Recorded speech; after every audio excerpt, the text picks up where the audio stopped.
Good evening बच्चों, मैं अफसर खान। आज मैं क्लास 7th का आपको चैप्टर द दिल्ली सल्तनत का रिमेनिंग पोर्शन पढ़ाऊंगा। चलिए देखते हैं। अब हम लोग इब्राहिम लोदी तक तो हम लोग पढ़ लिए थे। अब देखते हैं एडमिनिस्ट्रेशन इन द सल्तनत, कि सल्तनत में प्रशासन व्यवस्था कैसी थी। जैसे हर जिले की अपनी प्रशासन व्यवस्था होती ना, तो वैसे ही वहाँ की भी प्रशासन कैसा था। द सुल्तान, पहले तो सुल्तान जो भाई सबसे बड़े पोस्ट का होता था व्यक्ति, किंग जिसे हम राजा कहते हैं, तो सुल्तान उस टाइम बोलते थे सल्तनत पीरियड में हम लोग। The sultan was the central and the most significant person in the सल्तनत। सुल्तान था वो पूरा केंद्र बिंदु होता था, मेन सेंट्रल में था, और बहुत ख्याति प्राप्त व्यक्ति था सल्तनत पीरियड में। He defended the empire against external attacks and maintain law and order.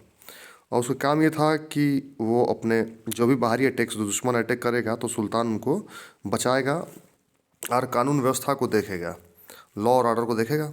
He was the commander in chief of the army as well as the chief justice of the empire. वो army का commander in chief भी था और justice भी वही करता था। जैसे आज तो कोर्ट वोट बन गया, लेकिन जस्टिस उस टाइम सुल्तान करता था। कौन गलती किया, सजा किसको देना है, वो सब था।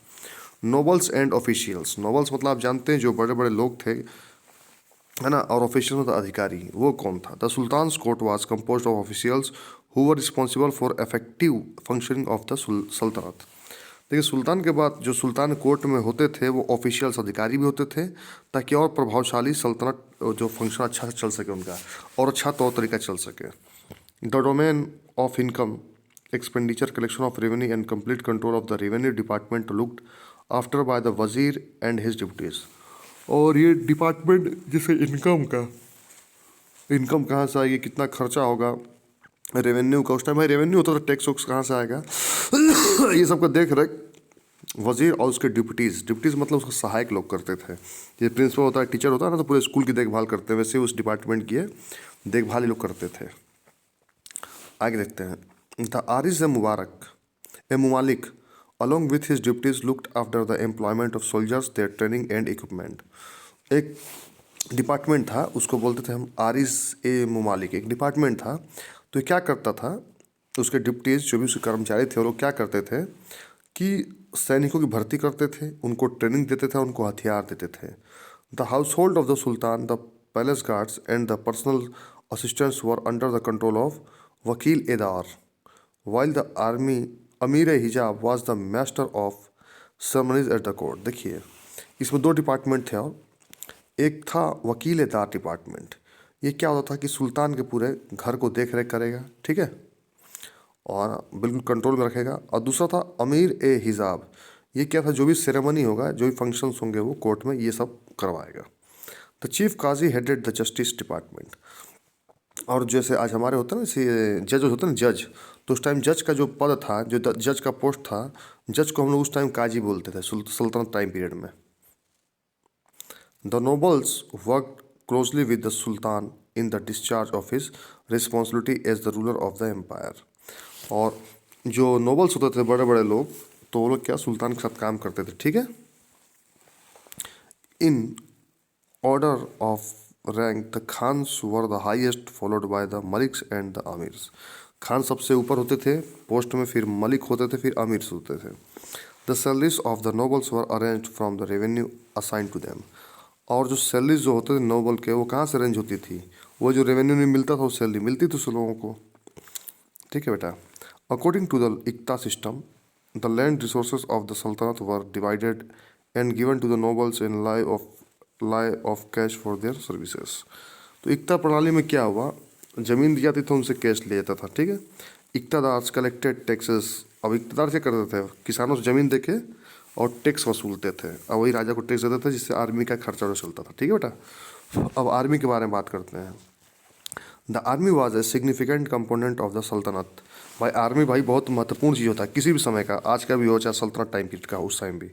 Since it aided the sultan to stay in power, expanded and defend his empire. ये सुल्तान को अपने ताकत देते थे, जिस सुल्तान अपनी पावर को बढ़ाता था और अपने एम्पायर को डिफेंड बचाता था। The army consisted of the infantry और फुट सोल्जर्स। इनके पास एक पैदल सेना होती थी, है ना, उसको हम फुट या फिर इन्फेंट्री। कैवलरी मतलब घुड़सवार सेना होती थी। आर्चर्स मतलब वो तीरंदाज भी होते थे इनके पास, और एलिफेंट मतलब हाथी बैठ के मतलब कई तरह की आर्मी, घोड़े बैठने वाली आर्मी थी, हाथी बैठने वाली आर्मी थी, तीर चलाने वाली आर्मी थी, पैदल चलने वाली आर्मी थी। The Khalji ruler Alauddin maintained a detailed description of each soldier known as chehra and branded each horse in his army known as dagh. जो इनके अच्छे खासे सोल्जर होते थे उनको बोलते थे ये चेहरा, और जो अच्छे खासे घोड़े होते उनको दाग बोलते, जो तगड़े हट्टे खड़े घोड़े होते थे। Land revenue was collected in cash during his reign, और जो टैक्स होता था वो कैश में ये लोग इकट्ठा करते थे। Hence soldiers was also paid in cash, और सोल्जर्स को भी तनख्वाह उनका कैश में मिलता था, मतलब नोट का प्रणाली चल चुका था। डिवीजन ऑफ द सल्तनत, अब जो सल्तनत का था उसका बंटवारा क्या था।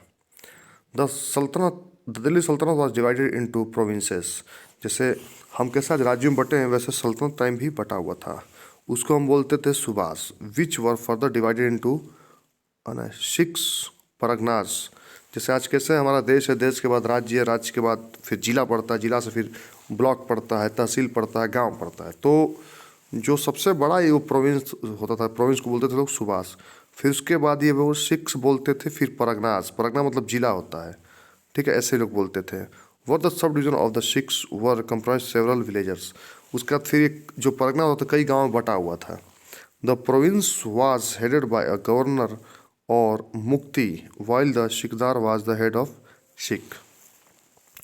अब जो प्रोविंस मतलब एक स्टेट राज्य था, तो उसका मालिक कौन था, गवर्नर था, ठीक है, उस टाइम गवर्नर था, या फिर उसको मुक्ति बोलते थे, ठीक है। और जो सिख होता था उससे बड़ा, उसको सिकदार मालिक होता था। The Aamil was the head of the Pargana, आमिल मतलब परगना का मालिक होता था, जैसे जिले का मालिक होता है डीएम, वैसे आमिल उस टाइम की एक पोस्ट होती थी। द विलेज अकाउंटेंट और patwari maintain records of land crops and taxes to paid, जैसा पटवारी चाहे आज हमारा जो लेखपाल होता है तो क्या काम होता है, गांव की ज़मीन वमीन का देखता है क्या है कैसे है, तो उस टाइम वो भी मेंटेन करता था कितना टैक्स आया कितना गया। डिक्लाइन ऑफ द सल्तनत, आखिर सल्तनत कैसे खत्म हो गया, ठीक है, क्या कारण था। The sultanate were not very successful, सल्तनत टाइम पीरियड बहुत सक्सेसफुल नहीं रहा था। Most of the rulers were very soft and weak, अब इसके बहुत सारे जो राजा थे बहुत दयालु थे और बहुत वीक थे। Which led to the downfall of the empire, इसी कारण था कि धीरे धीरे एम्पायर खत्म होता चला गया। अब देखते हैं मेन रीजन क्या था। The imposition of jizya a tax for non Muslims, conversion of people to Islam, destruction of temples and other places of worship made the rulers unpopular।